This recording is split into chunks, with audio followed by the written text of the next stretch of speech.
just tell me why you think you have the experience and the qualifications to be the next congressperson from CD1. Oh, well, thank you. I appreciate that, Brian. I was appointed back in early 2017 to the Middletown Planning Board by the Middletown Town Council.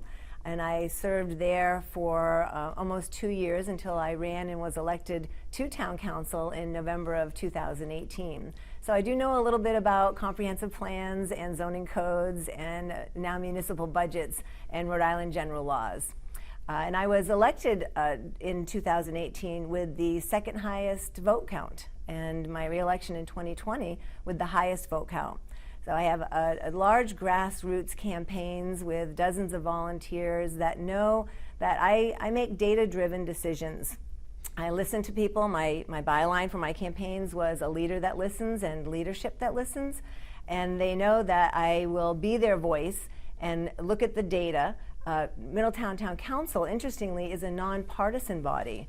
So if people don't know, that means that the party label is not on the ballot when they go and vote. And that's allowed me to just look at supported facts and not necessarily the party recommendations. So I'll ask you to put a label on yourself, though. You are running as a Republican in this election. Well, how would you describe your politics, your ideals as a Republican? Are you more on the conservative side? Are you more of a moderate? I'm going to, not to dodge those two options, but I'm on the people side. I will address my designation as Republican. I registered as a Republican when I first registered to vote, and honestly, I didn't see a good reason to change it for this race. My experience is as a nonpartisan elected official, and I'm finding that the labels are becoming very blurred, almost meaningless. They're even used to strategize elections now. And most best decisions, it does seem, fall somewhere right in the middle. So my message to voters, as my designation may be Republican, but if they want change in U.S. politics, a lot of people are distrustful now of the system. I talk to people and they're not voting at all. They're not registering to vote. They want change, and I'm offering a different candidate. Someone who doesn't have. I'm not an attorney, a CEO, not hundreds of thousands of dollars, and I think that people need to see change. Needed someone who isn't entrenched in the political system, that is not pressured to take a party recommendation, and that can just listen to the people and can look at the data and make a decision that's win-win for all the stakeholders, and that it will be sustainable. Not good for 1 year or 5 years, but a decision that looks good for 10, 25, and 50 years. And that's how I work, and I think that's why the grassroots volunteers want me to take those passions and those approaches to the federal level. So if you were a Republican in Congress right now, you'd be in the majority party. I've heard that.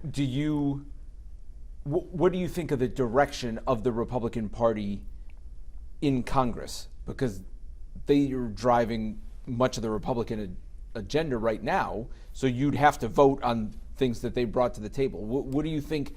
We'll get to some of the specific issues, but what do you think on the broad level about the direction of the Republican Party in Congress? I think that it's interesting how you phrase that. You'd have to vote for those, but they don't control how I vote. No, you have to vote on the issues that they may bring to the table. I understand that, but that doesn't impact how I would vote. I would, just as I did when I was on town council, and most Middletowners that were paying attention, they'll tell you, I would research. I am a very hard worker. I take the job very seriously, and if that's what people are looking for in an elected official, then they want to take a look at my history and consider, again, voting more for the candidate than for the party label. I will look at all the data and I will fact check it. And if it's a good decision for the people and for the issue, then I'll vote accordingly. So you'd be willing to go against the majority of the party if you... I've been doing it for 4 years on town council and 2 years on planning board before then. All right, so some of the issues, though, that if you were in Congress could come up, because they're some of the bigger national issues, are abortion rights. Where do you stand on abortion rights? If the Republican Party wants to limit abortion access, how would you vote on that? if the Democrats want to codify what was in Roe v. Wade, how would you vote on that? So the reproductive rights issue is now down to the state level, and this is a federal office that I'm running for, so it's really not a federal issue. I have a website where I have addressed it in more detail, terriflynnforcongress.com. People are free to go read that, but it's really not a federal issue at this point in time. But even if it came for, I guess it could come for a vote, though, whether I think some people think it is or is not. So if the Democrats control the House and want to vote to codify what's in Roe v. Wade, how would you vote? Well, I guess the answer would reflect what most of my positions would be, and that would be I would vote in the direction that the communities of Congressional District 1 directed me to. We have a survey on our website where people can weigh in on various issues, and congressional delegates are supposed to be in their communities spending time with the people. Elected officials have great resources in the people that live there. And I'm a boots on the ground person, obviously, from my grassroots support. And I look forward to that. So I will be in the communities as a congressperson and talking to people and getting a sense as to where do they stand on this. So you don't have your own personal conviction, this is how I would vote. Most of the Democrats in the race are saying I would vote to protect women's reproductive health rights and vote to codify what was in Roe v. Wade, but you don't have a strong conviction either way as to what you would do? The job is to bring resources to Rhode Island, and the job is to be the people's voice. I spoke about people being disenfranchised with the system, and I feel some of that is because they feel that decisions are being made for them and not with their voice. So as an elected official, I really feel it's important to bring that back to U.S. politics. On guns and gun rights, same issue, there could be a vote on an assault weapons ban. The Democrats, a lot of them think that the federal government should do that. There was one a few decades ago. How would you vote on an assault weapons ban? The Second Amendment rights issue is really based in law. So the Bill of Rights makes it illegal to take firearms from anyone who has them lawfully, and that's enshrined in the Constitution.